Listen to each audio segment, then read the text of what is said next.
Here is a late 90s to early 2000s Hunter Arctic Series ceiling fan. I got this from a friend named Billy.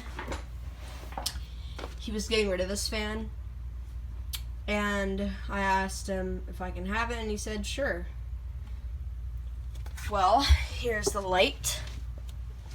I don't know what this thing is, but it didn't come with a remote. Here is the cap. Here is the screws.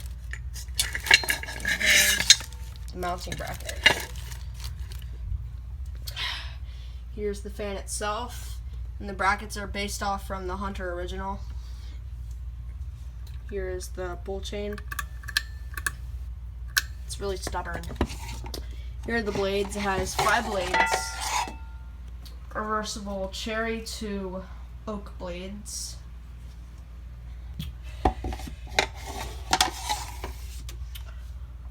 And it's gonna need a shorter down rod. I don't have a high ceiling in my house, and it came with a long down rod.